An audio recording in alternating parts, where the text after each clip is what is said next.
Oh, hello there. Welcome back to another episode of I Love This, You Should Too, a podcast with me, Samantha Hees, and him, Indy, the best skater in the world, Randawa. Best skater in the world? Yes. Oh, even better than Paul Coffey? Yeah. Even better than Connor McDavid? Yeah. I don't think Connor so. McDavid looks like a toddler in comparison to you. Well, here at I Love This, You Should Too, we are a proud member of the Alberta Podcast Network, which is locally grown and community supported. So, Indy, anything exciting happening this week? No. No? Why? Is there? Oh, I don't know. You said that like you had something. Well, spooky time is over. Right. And now But it continues in my heart. It's always spooky time in your heart, I know. But now comes the month of the year where you fight me on getting festive. Oh, that's right. Yeah, Yes. I don't do Christmas in November because Christmas is literally in December. And I'm willing to give you a full month. I know you are. But a month. Yes. Not 2 months. Yes, I do call it pre-Christmas month. Okay, so this month we will not be festive, but in December we will have 4 festive episodes. You can keep the Christmas spirit in your heart, just like the spooky spirit lives in mine. True. It's haunted in there. It's full of ghosts. Oh, God. Yeah. That explains so much. I might need an operation. A heart full of ghosts. Okay, yeah, that checks out. That and cholesterol.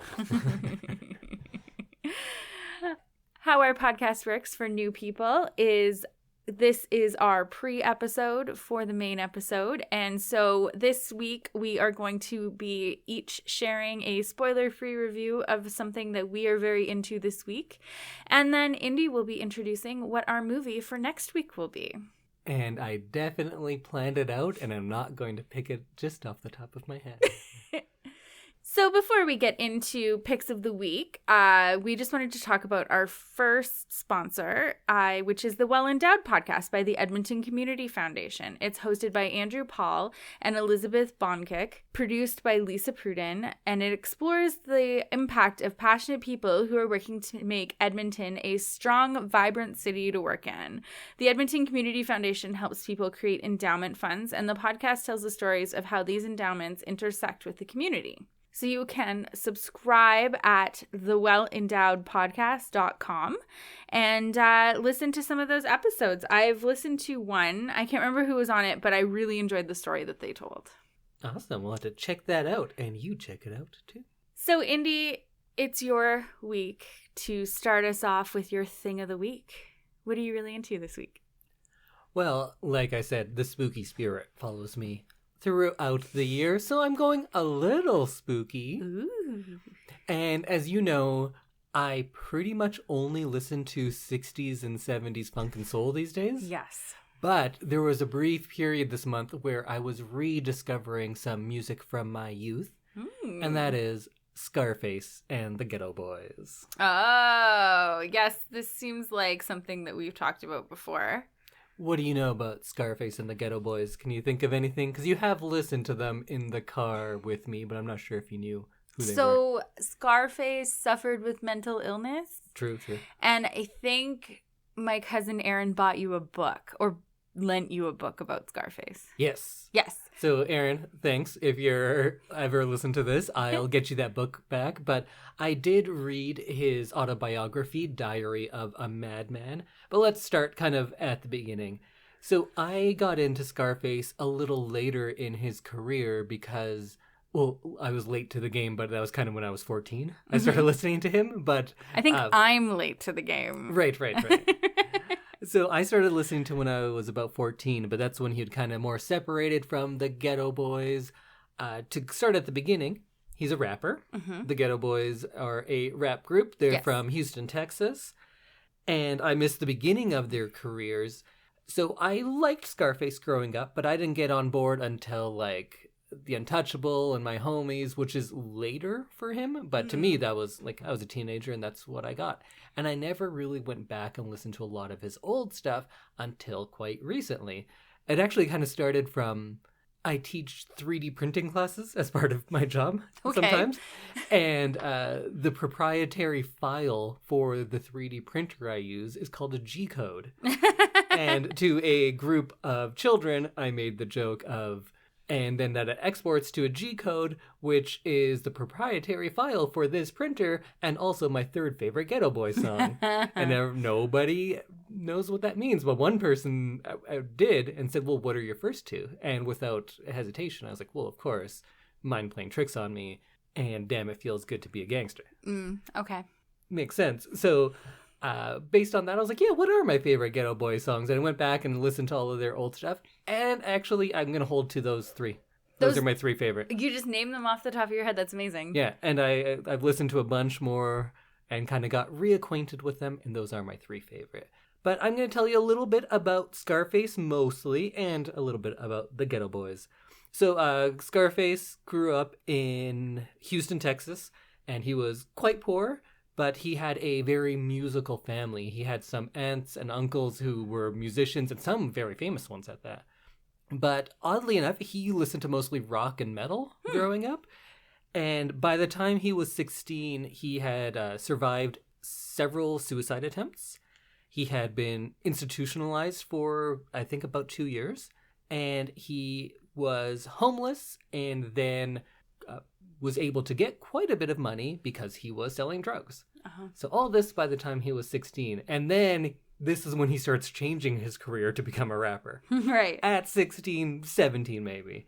So he started selling drugs, and he does talk about how he has some regrets, including that he introduced crack into a lot of communities. Like, these communities never... I remember you telling me about this. They'd never seen crack before, and he was the one that brought it in, and he feels badly about that, but... Also, he was a homeless 16-year-old who was just out of the mental institution and was trying to do what he could. Not the most stable individual? No, maybe not. But I think given the situation, he did better than I probably would. Yeah. Same here. He talks about this time in his autobiography, and he never says he murdered anyone. But it kind of seems like he may have. Because he does talk about terrible things that he saw as a child, and his list of things that he witnessed were things like decapitations, people being burned alive in cars, and it's not like he's bragging or anything. He's saying, like, no, I saw some terrible, terrible things. And he also talks about how you actually deal drugs, and he like walks you through the process, because I was like, yeah, I see it in movies, but I don't really know the day-to-day logistics. Yeah, there's more logistics than movies give you. So he goes through that kind of stuff, and he also talks about how easy it is to murder drug dealers or people who are cooking, who are making the crack. And because he said, like, he would go to pick up from people and he would just find them all murdered. And then he would just leave. He's not going to call the cops, right? Because he doesn't want to be involved. And how often this happened and how it very easily could have happened to him. And he never says he was the one murdering. But sometimes I'm always like, wait, you just kind of say these things just happen. But you showed up and they just happened to be dead. But who knows? That's a little suspicious. But yeah. Either way, while he's still a teenager, he starts doing some beat mining. And beat mining, for those of you out there who are not familiar with the term, most hip-hop beats come from samples from something else. So you're like looking through old vinyl, you're finding things, you're finding little 1-second loops that you really like, and then turning that into a song. Right. So he starts producing, and he thinks that that's what his job's going to be, but he eventually starts getting into rapping because just to like rap on his own tracks, right? And eventually he gets a deal with a local, let's say, businessman in Houston who's starting his own rap label called Rap-A-Lot. And Rap-A-Lot has existed for many, many years. I didn't know the history of it, but I learned a lot about it and how shady it was from his autobiography. And at this label, they say, we're going to make this group called the Geto Boys. The Geto Boys have already had one album. Then it wasn't good. So he, this businessman type guy, says, we're putting a whole new band together, but you're still going to be called the Geto Boys. A new group of Geto Boys. Yeah. Yeah, okay. So it's kind of produced in a way like we would think about boy bands today. Right. Where they're not like people who grew up together and then started doing this.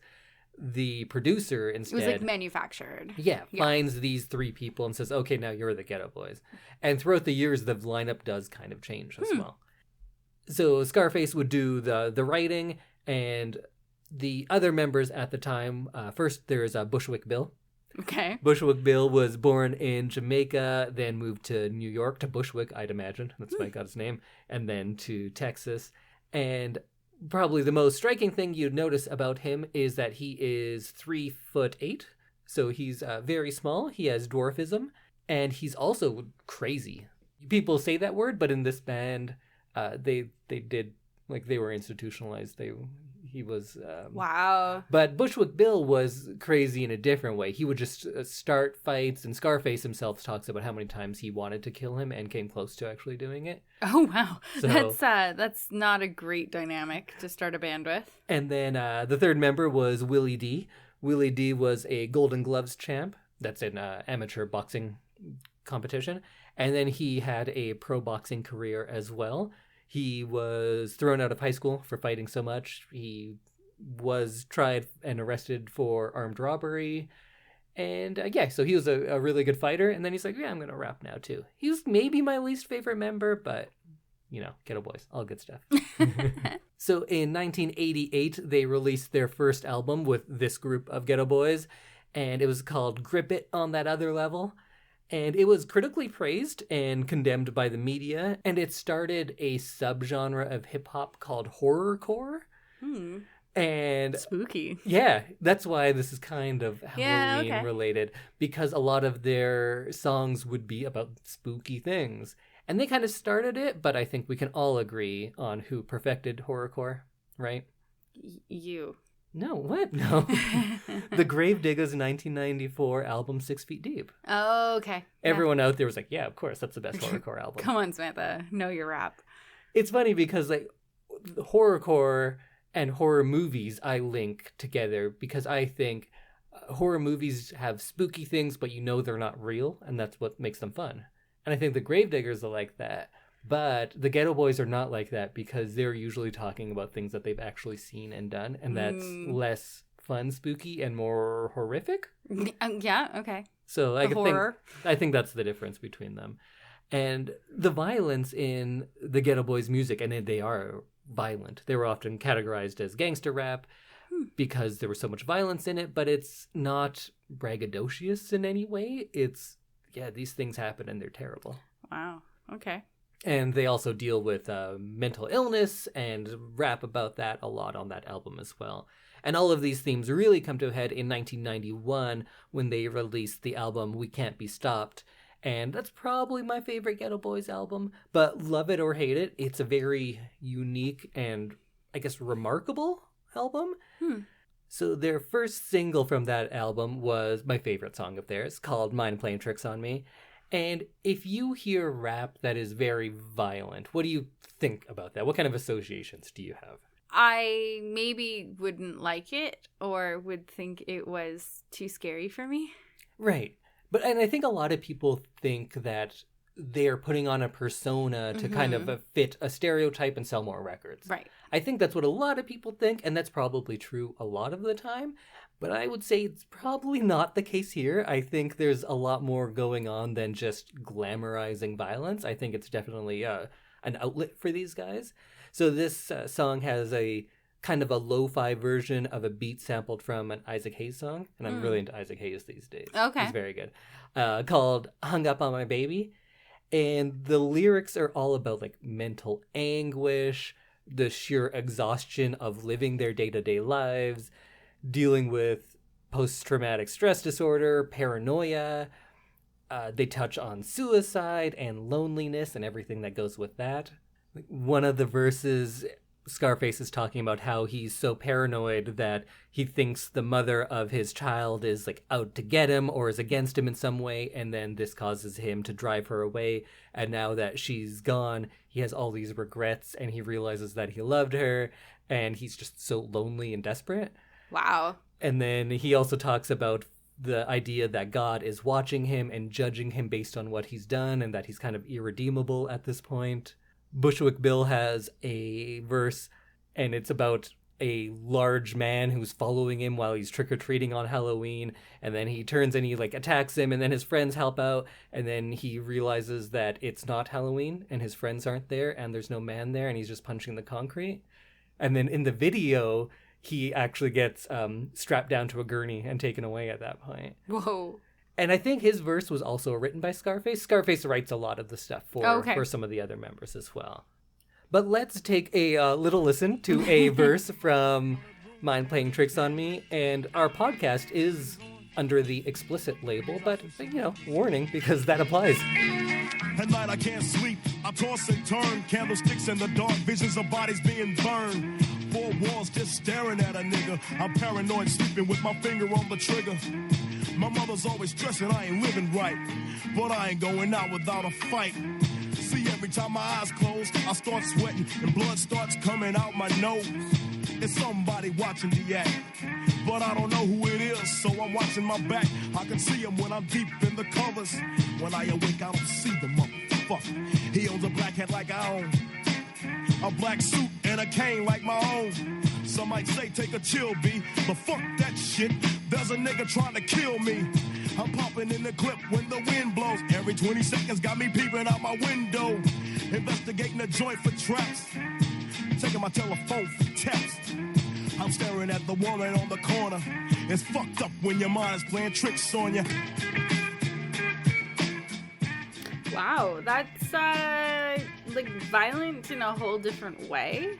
How do you mean? Does that make sense? Like it's very violent in what they're describing, but it's also kind of like, maybe violent isn't the right word, but it's very real. Disturbing? Mm-hmm. Yeah, disturbing is probably the right word. But yeah, no, that was interesting. It's a good song. I like it because if you don't listen to the words, it's a pretty laid back kind of fun song. Mm-hmm. And it doesn't seem very aggressive at all. It's one of their more slower paced songs, I think, right? Right. Okay, yeah. And one of the craziest things about this song, this single about murder and hallucinations and paranoia, reached number 23 on the U.S. charts. So it was the 23rd most popular song. Wow. And that's impressive. I couldn't conceive of something like that happening now. Huh. No, that's really and impressive. And that's not just the hip-hop charts. That's just everything. All the charts. Yeah. And that album went on to go platinum, so that means selling 1 million copies. Wow. That's impressive for, an album that kind of seems like it would be not mainstream, kind of under the radar. Yeah, and unless I think you're it looking still for this kind of music. Was, right? Because even, hip-hop wasn't very popular all over, and when it was New York and LA. You didn't have a lot of other things, so they were kind of the first ones that really put Southern rap on the charts. Right. And Scarface never liked being identified as Southern rap. He's like, if it's good, it's good. It doesn't matter where you're from. But whether or not he likes it, he was kind of known as the godfather of Southern rap. He was the first one to make it big, really. Interesting. That's very cool. And another thing about why this seems remarkable that this album did so well, I want to show you the cover of the album. And you can tell everyone out there what you're seeing. So it's one of them strapped to the gurney and the other two are walking him into a hospital, I assume? Can you see anything about the guy's face? That's Bushwick Bill on the gurney. He's got a cut on his face? Or some gauze? I guess you can't see very well there, but he has no eye. What? His eye has been shot out. What? I did not notice that, but that's scary. So the album cover was a picture that was taken after Bushwick Bill got shot through the eye and into his brain. Okay. And there's a lot of stories about what happened. The official one, I think, that they ended up going with, and that's on the police reports, is attempted suicide. But what most likely happened is that his girlfriend shot him, but he didn't want her to get in trouble. Right. Apparently, they had a lot of violent arguments. That wasn't tumultuous relationship. Yeah, but Scarface said, I wanted to shoot Bill all the time, so I see where she was coming from. Yikes. And so there was talk about, they were fighting with the gun, and he was like, fine, just kill me then. And then it kind of went off, and it's not sure whose finger was actually on the trigger. Either way, he didn't die. But while he was in the hospital, they did use this as a photo opportunity and took off the eye patch and took a picture. That's what's on his neck, is it's taped under his eye, and then it's just, hanging down. Okay. I assumed he had some kind of, chin or neck injury. He may have as well. And they just removed his IV drip and went to the hallway and took this picture. What you do for fame. Yeah. And around this same time, there was another single that was kind of the B-side, which got much more popular many years later. So the song is called Damn It Feels Good to Be a Gangsta.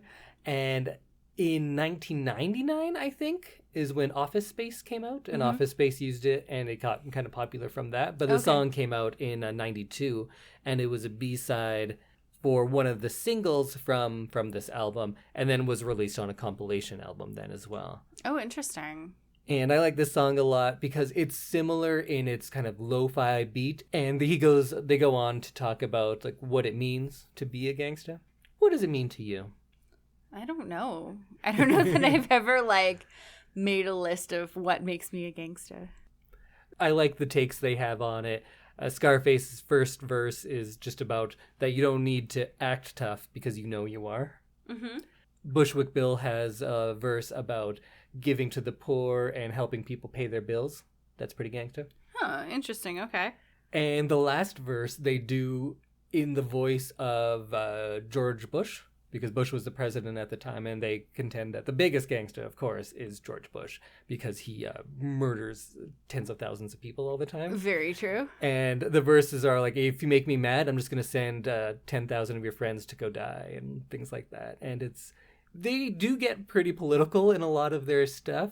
There's this one song actually called Fuck a War, where it's just their anti-war song, and it's pretty solid. I really should have picked that one. Maybe G-Code is my fourth favorite. Well, we'll get, but that doesn't matter. You can revise whenever you want. Fuck a War is a good song, too. Okay. But we're going to listen to a little bit from Damn It Feels Good to Be a Gangster. Okay. Damn, it feels good to be a gangster. A real gangsta-ass nigga plays his cards right. A real gangsta-ass nigga never runs his fucking mouth, cause real gangsta-ass niggas don't start fights. And niggas always got a high cap. Showing all his boys how he shot him. But real gangsta-ass niggas don't flex nuts, cause real gangsta-ass niggas know they got him. And everything's cool in the mind of a gangster, cause gangsta-ass niggas think deep. Up 365, ayo, 24/7, cause real gangsta-ass niggas don't sleep. And all I gotta say to you, gonna be, cocksucker, pussy-eating pranksters, is when the fire dies down, what the fuck you gonna do? Damn, it feels good to be a gangster. How's that one for you? It was good. I like that one better. Less scary? Less scary. Very cool. Cool political message at the end. So I'm not really going to talk about the rest of their career, because it was the early part that interests me the most. The rest of Scarface's autobiography talks about like all the different things he does after that, and the success he has on different labels, and how this original label stole all of his money. Oh. And I think most of them are dead now. I think DJ Ready Red's dead, Bushwick Bill's dead. I don't know about Willie D. Scarface went on and does a lot of solo stuff, but mostly is into producing. And I think he did run for city council in Houston a while back as well. He also got COVID and almost died, but I think now he has a kidney from his son. And now he's still alive. Interesting. Yeah. Willie D is still alive. He's 54. Oh, good on you, Willie D. He looks very clean cut now. He's like a YouTube channel guy. Oh, that's right. Actually, I did know about that. Social commentary videos. Yes. He is a constant presence on YouTube. I should have known he's still alive. Interesting. Yeah. But I guess we should play a little bit from the last song, my third favorite, possibly fourth favorite Geto Boys song, G-Code, which is it's a later one. I think it's from the early 2000s, because it's back when I was actually old enough to, buy music and stuff. Right. I like this one. It's one of my favorite hooks, and I like when lyrics are very specific, and the hook says, "We don't trust the judicial system," and I like that because it's just straight saying it, which is fun. Yeah. So here's a little bit of G-Code. I don't wanna run no more, but I know that if I stop, I'll be another nigga headed to heaven, hanging with Pop. These motherfuckers look at me like I'm a slanger, making threats to my family, dog. I'm in danger. Who do you call when these agents want you dead and they hit these penitentiaries and niggas make a pledge? So I dip and duck the fed. All my homies stuck out on indictments, caught up on the phone talking prices. 25 to life's the mandatory minimum. My whole community gets treated like they criminals. Crying bitches getting motherfuckers suckers hung. Gotta see how on the inside and everybody's song. Mothers and fathers separated from their sons. Households are broken, you couldn't hold your tongue. If it's yours, say it's yours, take the case, do your time. You was out here getting money from it, everything was fine. Now you crying in your jail cell, stressing on the case. And the DEA's at a nigga every other day. I can see it in your face, in the middle of your soul. You in question of your manhood, homie. Keep it cold. We don't talk to police, we don't make a peace bond. We don't trust in the judicial system, we shoot guns. We rely on the streets, we do battle in the hood. I was born in the G code, embedded in my blood. We don't talk to police, we don't make a peace bond. We ain't trusting in the judicial system, we shoot guns. We rely on the streets, we do battle in the hood. I was born in the G code, embedded in my blood. That's a fun one. I like that. It's probably more like hip-hop that you've heard. It's a little bit later. It's not... And also, most Geto Boys stuff is probably closer to that in tempo. The first two songs are probably two of their very slowest, but I just like those ones a lot. I like the last one that we listened to first. Like, Damn, better. It feels good to be a gangster. I like that one, and then this one, and then the first one. Those are your top 3 Geto Boy songs now. So now if someone asks you, what are your top 3 Geto Boy songs? I feel like, oh, here we go. Well, probably G Code is probably my favorite. And you'll be like, yeah. We don't really trust the judicial system. We'd shoot guns. Yeah, there you go. We rely on the streets. We don't talk to police. I'm just imagining me saying this while wearing something like very glittery and like wearing a lot of pink. Yeah. All right. Well, that is my thing of the week. Geto Boys and Scarface, just kind of them in general. The book that I read is called Diary of a Madman by Scarface, whose real name is, Brad Johnson? I kind of forget. Let's say it's that, or something similar. Something similar. He's credited as Scarface on most of the things. Oh, okay. I think Scarface's best album is probably The Untouchable, but, there's a lot of good ones. And probably We Can't Be Stopped is my favorite Geto Boys. Interesting. All right. Well, check it all out, wherever. Just where you get the things. Yeah. Go to your local Sam the Record Man. Is that still a business? No. I bought my first CD there ever, though. Interesting. Oh, that's Onyx. nice. Onyx was my first CD. That's fun. I don't know what my first CD was. But I did buy tapes before that. Yes, I do remember having tapes. I think my first CD might have been like a Spice Girls CD. That makes sense. Onyx and Spice Girls, that kind of sums us up. Yeah, it's the same thing. It's true. That does sum us up as a couple. Well, Samantha, what is your thing of the week? So I do a lot of books on this podcast because I listen to a lot of audiobooks. And so this week is no different. I read The 7 Husbands of Evelyn Hugo, which is by... What? We're overlapping in books. Oh, that my never goodness. happens. Go on. So it's by Taylor Jenkins Reid. It was published in 2017, and it's a historical fiction novel. So I like kind of historical fiction stuff. That tends to be where I stay for my audiobooks. But the novel tells the story of the fictional old Hollywood star Evelyn Hugo, who at the age of 79 decides to give a final interview to an unknown journalist, Monique Grant. And according to the author, Evelyn Hugo was loosely based on actresses Elizabeth Taylor, Ava Gardner, and Rita Hayworth. So I found this one super interesting. Elizabeth Taylor, of course, was married 8 times to 7 different men. And Ava Gardner revealed the secrets of her life to a journalist right before she died and was eventually published as a secret conversations book. So you know this book, though, clearly. I haven't read it, actually. Oh! It is on my shelf because I used to run this... LGBTQ plus book club for seniors. Mm-hmm. And we would read books that were kind of on theme altogether and then discuss it. And this was going to be one of our books. But of course, this was taking place at a hospital and they're seniors. And now COVID is a very big thing here. So that book club has been postponed indefinitely. I hope to one day go back to it. Yeah. But I do have that book. So please tell me more and how much you liked it, and then maybe I'll read it next. Yeah, so like Indy said, this is like an LGBTQ plus. Is that what that was the appropriate letters to use? Sure. Okay, so it does have those themes in it. Evelyn Hugo is this Hollywood icon, like any of those actresses that I just mentioned. And she, right before her death, decides that she's going to tell her story to a journalist. But the journalist has to promise that she won't publish any of the information until after Evelyn dies. And the reason is because Evelyn is giving this super honest narration of her life, basically, and says, like, I've lived very glamorously, but I've also lived a very quietly scandalous life. And if people knew, it would kind of like change how they thought of me. And so Evelyn Hugo has been married 7 times. She has only married men, but she has a best friend who is another actress. And you find out that through this story that the love of her life was none of her husband's. And so it's this beautiful kind of story of how this friendship with this woman is actually her great love, and how they fight and how they don't talk for years and how they kind of stay in each other's hearts. And it's really cool to see in a time where like unconventional relationships weren't really accepted, and for someone in the spotlight like this to have kind of like cover up marriages in order to continue having her relationship. So I think everybody should read this because it was very, very good. And there's a big twist at the end.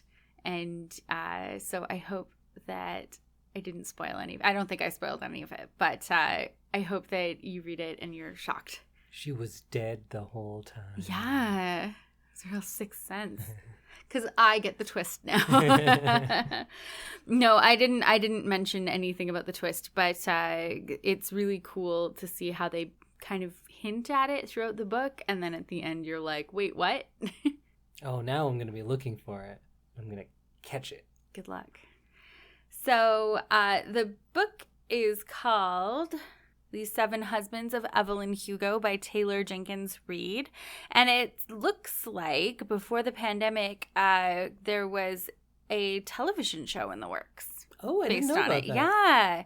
So in 2019, Freeform and Fox picked up the rights for development, and they had started on it but not cast it yet. And I assume that's because the pandemic kind of ruined everything. Yes. As it does. So I look forward to seeing that because I really enjoyed this book, and hopefully that comes out in the future and it doesn't just get scrapped. Great, yeah. I'm looking forward to that as well, and to finally reading this because I've had it for a very long time and I keep wanting to read it. And well, then I got into my big Kurt Vonnegut thing, and he has a lot of books, so I'm not done those yet. Okay. Maybe after that. Well, it's a really good read or listen, and I found it quite fast. Like it wasn't like a slow read for sure. So I think you could probably slot it in between some Vonnegut. Yeah, I'm going to have to check that one out. And before we get into next week's pick, let's thank our second sponsor, and that is the Alberta Association of Optometrists, who are proudly celebrating a century of caring for Albertans. Parents can easily miss their child's eye problems. Issues can occur in only one eye, making them difficult to notice, and the earlier eye health or vision problems are identified, the more likely they can be corrected. The I See, I Learn program, and that's I, E-Y-E, get it? It's a fun little optometrist pun there. Oh, I get it. I get it. Well, the I See, I Learn program provides an eye exam and free glasses if needed for kindergarten-aged children. 25% of kids begin first grade with an undiagnosed eye problem. That was me. Me too. Well, actually, I don't know when it happened, but when I was like 14 and got glasses, I like lost my mind. I was like, this is what all you people see? I've been missing out for so long. But if you want to book your child's eye exam, please visit optometrists.ab.ca. So, this is the part of the episode everyone looks forward to. Is it? Yeah. I wonder if it is. I don't know. Because I feel like they look at the title of the podcast episode and then they see it right there. Oh. You're probably looking forward to it because you don't know what the movie's going to be. True. This is the part of the podcast episode that I look forward to most. What are we going to watch next week? Well, Samantha, I'm going to give you some elements to a movie, and you tell me out of 10 how much you like that element. Okay. And all of these elements are in the movie we're going to watch. Romantic comedy. 10. The male lead is very handsome and has a career as a famous musician before he was in this. 7. The female lead is super cute. 8. It's a fun, happy time romance. 8. You might like this movie. Oh, interesting. Okay, a few more elements now. It's in a language you can't speak. 4. It mostly takes place in a mental institution. Oh, 6. Ideas of what humanity actually means and is. 2. Okay, so this might be a good movie that branches the two of us because there's a lot of things you love, a lot of things I love. Interesting. Okay. The movie we are going to be watching is called Cyborg Jiman Kwenchana, which means I'm a cyborg, but that's okay. Oh, okay. So this is a 2006 South Korean romantic comedy, and the trailers for the movie themselves, my Korean's not great. I can speak and read a bit, though. Right. And it kind of translates to a sort of romantic comedy. Okay. Well, this sounds interesting. All those things that you described to me seem like they might make a good movie. A review I read about it described it as half One Flew Over the Cuckoo's Nest and half Amelie. So it's a good mix like that. It did quite poorly at the box office. It's debatable why, but I think that this movie had a slower pace than the director's previous works, and in the past he had done these like cool revenge type stories, and now he's doing this kind of in-between movie that was too cute to be a dark revenge movie, but too odd to be a date movie. And it kind of lived in this in-between area. It was directed by Park Chan-wook, who probably his most famous movie was Old Boy, which is very good. Have you ever seen Old Boy? It's a Korean movie. No, I have not. They did an American remake, but that wasn't as good. Maybe we'll do Old Boy at some point. And he did what he called the Vengeance Trilogy, which was Sympathy for Mr. Vengeance, Old Boy, and Lady Vengeance. All quite good. He did this movie called Joint Security Area, was his big breakthrough. Then Thirst in, I think, 2009, which was a vampire movie. The Handmaiden in 2016, I still haven't seen, but it's one of his, and it's a horror, so I need to check that one out right away. And he did do one English movie that I know of, at least, called Stoker. And Stoker... I feel like I've heard of it. We talked about it when we talked about that bad Irish movie with Matthew Good. Oh, yeah. What's that movie called? It was terrible. Amy Adams? Leap Year. Leap Year. Because Matthew Good was in Stoker. Stoker, I think, is good. Did very poorly. Most people hate it. Some of the best sound design I've ever heard. Go listen to that movie. Oh, it sounds so good. I think there was one shot where someone's just like rolling a hard-boiled egg, and it was just amazingly done. But anyways, this movie, didn't do terribly well. It had a budget of about $3 million, which is a little different from Practical Magic at its $75 million. And it only made probably less than $5 million. So it's not a huge hit. It's not terribly well known. I think out of Park Chan-wook's oeuvre, I couldn't think of another word, and then I just went for it with oeuvre. Of his... You sound a little pretentious. Yeah, it's very pretentious. Of his resume, it's probably one of his less liked ones. Filmography, that's the word. So that's a word normal, everyday people use. Yeah. Right? Isn't it? I don't think so. Everyone says filmography. I don't think so. What do you call a list of movies then? A list of movies. I have only seen this movie once. Oh. I did quite enjoy it, but that was quite some time ago. So I wonder if I'm going to like it a lot still. Because I remember it both being whimsical and silly and fun and charming, but also it's mostly about mental illness. Huh. And there are a lot of movies that do the same thing that I find very annoying. Right. Because there's so many movies where every autistic person is just like a whimsical genius who's just a little odd. And they're always kind of against any sort of medication, and everything is just fun and not serious. And then I also want to be like, sure, but also some people, like, that's an illness. They need treatment. Not all mental illness is fun.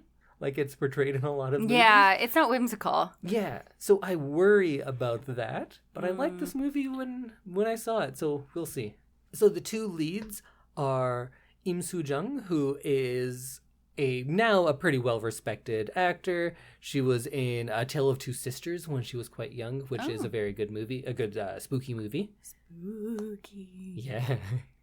And the male lead is one that everyone will know. Well, most people, because it's Rain. Do you know about Rain? No. So Rain...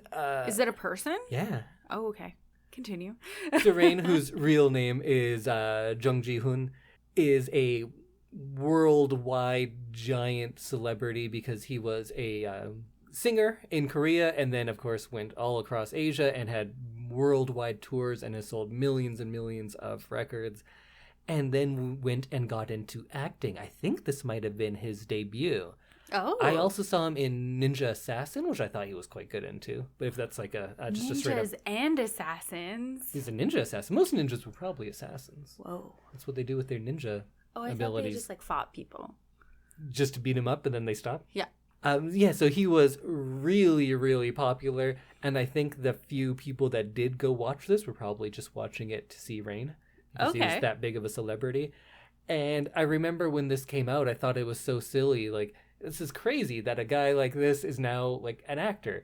You don't see some guy like Justin Timberlake getting into movies, and then he's in every movie ever now.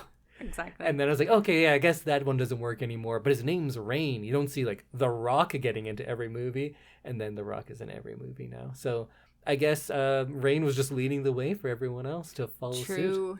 Very true. Yeah. And all the trailers for this are in Korean, so we could play it, but you probably wouldn't get a good sense of out there with just the audio. So we'll skip that, and we'll just say that it is a fun, mostly lighthearted, whimsical movie. It might be a little difficult for people to find, so let's do the old classic of, if you really want to watch it and you can't find it, let us know. I'll hook you up. And also, for all of our Edmonton listeners, you can get it at the Edmonton Public Library. Oh, there you go. They do have a few copies. At least one of them has my sticker on it. Oh, stickers. I love when you see Indy stickers in the wild. Yeah, Andrew got one for the orphanage. Yeah, I saw that. Thanks, Andrew. We miss you. Did he leave your work? Yeah, all my good friends all left. Well, not all. Sorry. Mostly, the vast majority. I miss you all. Now you can work like me where you just sit quietly at your desk and don't talk to anybody. Or I could just be friends with the new people. That's an option? I think so. Oh. We'll see. I'll give it a shot. I'll report back to you. Okay, let me know if that's an option for me, because I don't think so. I don't think it's an option for you. No. I know about your work. My work, they're pretty cool. Yeah, no, I agree. I think your coworkers are cooler than my coworkers. You heard it here, Samantha's coworkers who all listen to this podcast. 0 of them listen. That's why there's someone cool. Oh, that's why. I go to your work and they're like, you have a great podcast voice. And I'm like, thank you. Yeah, and they're nice enough to not say, but Indy, you're junk, like people on the internet do. But let's stop talking all meta. Podcasting about podcasting is one of my least favorite things. Yeah. So let's just stop it there and say, go watch I'm a Cyborg, but that's okay. Or I was trying to read the Hangul and I was like, this is so hard. It's like, Cyborg. And I was, Cyborg. Cyborg jiman 괜찮아. 괜찮아 means, that's okay. That's one phrase I used a lot. Oh, okay. Yeah, exactly. Oh, okay. Yeah, exactly. That's okay. Yeah. Okay, well, I'm excited to watch this one. Let's do that now. Everyone out there, go grab your copy and meet us back here next week when we break down... Oh, this is our first Korean movie. Yeah. First of... Maybe not many. First of several. First of a few. Yeah. Okay, well, let's go read some subtitles. That sounded sarcastic, but to me, I'm going to believe it was enthusiasm. Bye. Bye, everyone.